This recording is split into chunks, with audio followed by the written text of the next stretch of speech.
नमस्कार. पैसा एके पैसा या मराठी अर्थविषयक यूट्यूब चॅनलवर तुम्हा सर्वांचं मनपूर्वक स्वागत. अमुक त्याने 1 कोटी रुपये ऑनलाईन गेममध्ये घालवले. अमुक त्याने शेती विकून सगळी शेती लिलावात काढून त्याने पैसे गमावले. हे घर रस्त्यावर आलं. अशा कितीतरी बातम्या तुम्ही या आपल्या सोशल मीडियावरती वाचल्या असतील, ऐकल्या असतील, बघितल्या असतील. खरं आहे ना? बरोबर. अगदी तोच विषय जो आहे तो आजचा विषय आहे.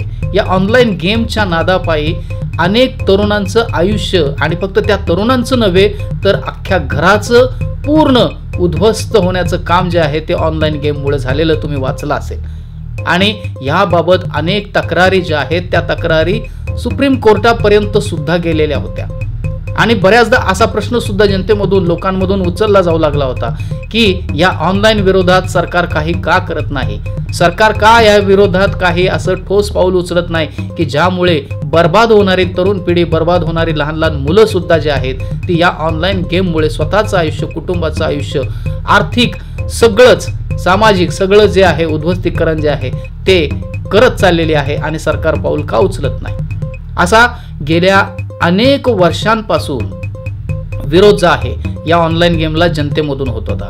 परंतु शेवटी जनतेचं सरकारने ऐकलं आणि सरकारने गेल्या 2-3 दिवसामध्येच या ऑनलाईन मनी गेमच्या विरोधात एक बिल पास केलं. लोकसभेमध्ये ते पहिल्यांदा मांडलं गेलं, त्यामध्ये त्याला स्वीकृती मिळाली, मेजॉरिटीने ते पास झालं. आता ते राज्यसभेमध्ये मांडलं जाईल. त्यानंतर त्या बिलावरती राष्ट्रपतींची सही होईल आणि त्याचा तो कायदा होईल की ऑनलाईन मनी गेम्स यापुढे बॅन म्हणजे काय तर त्या गेमला खेळण्या, म्हणजे त्या गेम ज्या आहेत त्या गेम कोणती कंपनी प्रमोट करू शकणार नाही, ती कंपनी चालवू शकणार नाही. आणि जर असं आढळलं की एखादी कंपनी जी आहे त्याचा कायदा झाल्यानंतर सुद्धा ती गेम ऑपरेट करते आहे तर त्या कंपनी विरोधात बऱ्यापैकी म्हणजे जवळजवळ 1 कोटी रुपयाचा दंड, आणि जो चालवतो आहे त्या प्रोप्रायटरला असेल किंवा त्या कंपनीच्या ओनरला असेल 3 वर्षाची सजा जी आहे, जेल जी आहे ती जेल ठोठावण्यात येईल. अशा प्रकारचा हा कायदा तयार करण्यात आला आहे. म्हणजे हा कायदा ॲक्च्युली करण्यामागे सरकारची खरंच खूप सकारात्मकता होती असं तुम्हाला जर वाटत असेल तर फार चुकीचं आहे. याला फार विरोध जो आहे तो आधी जनतेमधून झाला, लोकांमधून झाला, आणि त्यामुळे मग कुठेतरी नाईलाज असतं सरकारला हा निर्णय घेणं भाग पडलं. आता तुम्ही म्हणाल की चांगला निर्णय घेतलाय तरी तुम्ही सरकारला वाहवा म्हणण्याऐवजी तुम्ही जनतेच्या विरोधामुळे किंवा जनतेच्या आर्त हाकेमुळे किंवा त्यांच्या पाठपुराव्यामुळे हा निर्णय घेतलाय असं का म्हणता. तर याचं कारण सांगतो. याचं कारण असं आहे की दरवर्षी जवळजवळ 25,000 कोटी रुपयांपर्यंतचा टॅक्स जो आहे तो सरकारला मिळत होता. आणि तुम्ही विचार करा, 25,000 कोटीचा टॅक्स जर सरकारला या गेमिंगमुळे मिळत असेल तर विचार करा की त्या सरकारला तो जो लॉस आहे तो लॉस करून घ्यावं कसं वाटेल. याच कारणामुळे अनेक वर्षांपासून हा विषय जो आहे तो पुढं ढकलण्यात येत होता. आणि मी कौतुक करतो, सरकारचं नक्कीच कौतुक आहे की किमान देर से आए दुरुस्त आहे, म्हणजे आणखीन काही कुटुंब जे आहे ते उद्ध्वस्त होण्या वाचली तरी हे नक्की मात्र आहे. पण हाच निर्णय जर आधीच घेतला असता तर अनेक बातम्या, अनेक आत्महत्या केलेल्या सुद्धा बातम्या ज्या आहेत त्या बातम्या आपण इथं वाचल्या, ऐकल्या आहेत, तर त्या कमीत कमी आपण कंट्रोल करू शकलो असतो. हा विचार आधी सरकारने केला असता तरी ते खूप स्तुत्य वाटलं असतं. असो, मगाशीच म्हटलं तसं देर से आए दुरुस्त आहे, परंतु निर्णय चांगला आहे. आता राज्यसभेमध्ये ते बिल पास होईल आणि ते बिल पास झाल्यानंतर ऑब्व्हियसली राष्ट्रपतींच्या सहीसाठी ते पाठवलं जाईल. राष्ट्रपती त्या बिलावरती सही करतील आणि त्या बिलाचं रूपांतरण कायद्यामध्ये होईल. आणि तो एकदा कायदा झाला की त्यानुसारच, म्हणजे काय की तुम्ही कोणताही ऑनलाईन गेम, आता त्याच्यामध्ये सुद्धा आता सगळ्यात महत्त्वाचा विषय सुरू होतोय, लक्ष देऊन ऐका. ऑनलाईन गेममध्ये एज्युकेशनल गेमही असतात की ज्या ऑनलाईन तुम्हाला काही कोडिंगचं नॉलेज प्रोव्हाइड करतात, काही इतर गोष्टींचं नॉलेज प्रोव्हाइड करतात. त्या गेम्स बॅन होणार नाहीत. काही गेम अशा आहेत, सोशल गेमिंग म्हणतात त्याला, की ज्या तुमच्या मनोरंजनासाठी बनवलेल्या असतात, तर त्या गेम ज्या आहेत त्या बॅन होणार नाहीत. पण बॅन होणार कोणत्या गेम तर ऑनलाईन मनी गेम्स.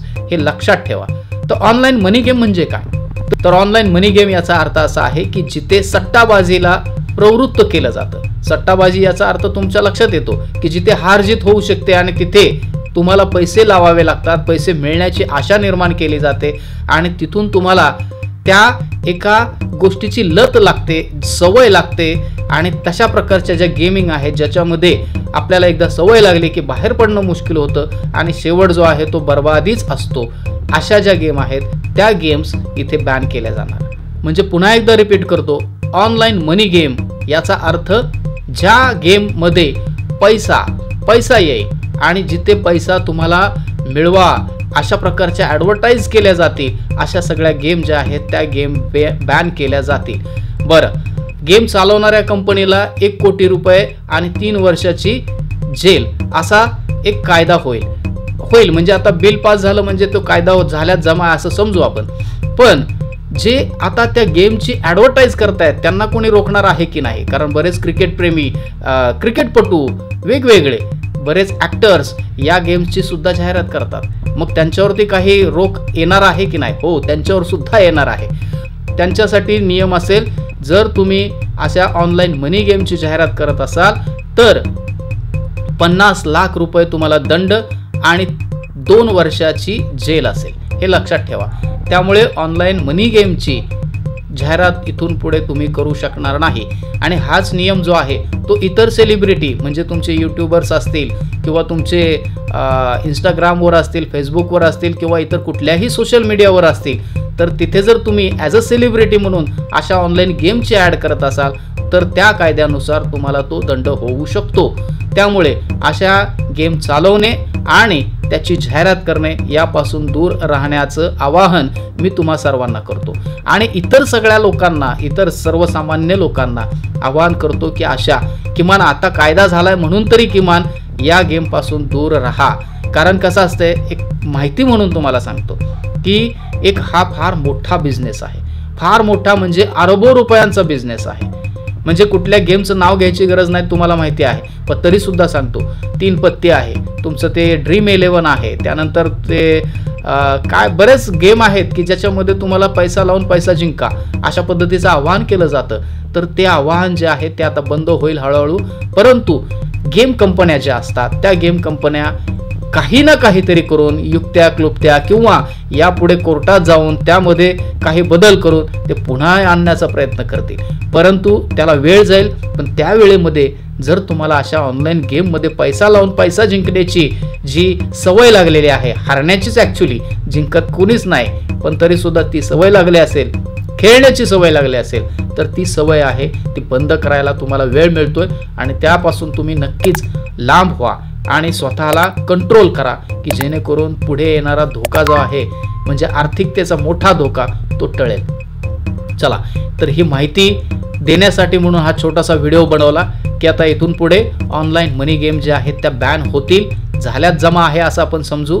त्यावरती थोडक्यात पुन्हा एकदा सांगतो, ऑनलाईन गेम चालवणे या कायद्यानुसार बंदी घातलेली असेल.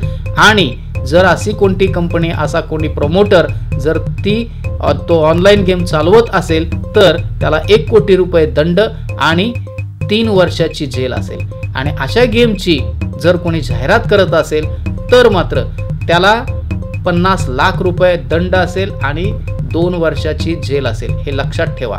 आणि यामधून वगळण्यात आलेल्या गेम कोणत्या आहेत? ज्या तुम्हाला एज्युकेशनल गेम आहेत त्या याच्यामध्ये येणार नाहीत कायद्याच्या अंतर्गत. त्याचबरोबर ज्या गेम मनोरंजनासाठी बनवलेल्या आहेत त्या गेम मात्र चालू राहतील ॲज इट इज, म्हणजे आत्तापर्यंत आहेत तशा. तर लक्षात ठेवा, हा छोटासा व्हिडिओ थोडासा इन्फॉर्मेटिव्ह म्हणून बनवला आपल्या व्ह्यूअरसाठी. आणि जर व्हिडिओ आवडला असेल तर नक्कीच लाईक करा, कमेंट करा, शेअर करा आणि महत्त्वाचं चॅनलला सबस्क्राईब करा. आणि ऑनलाईनचा गेम ज्याला नाद लागलेला आहे असा कोणी जर तुमचा मित्र असेल, कोणी एखादी मैत्रीण असेल, कोणीही तुमचा रिलेटिव्ह असेल तर त्यांना हा व्हिडिओ शेअर करा आणि त्यांचं होणारं नुकसान पुढचं जे आहे ते टाळण्याचा नक्की प्रयत्न करा. थांबतो येतेच. थँक्यू, धन्यवाद.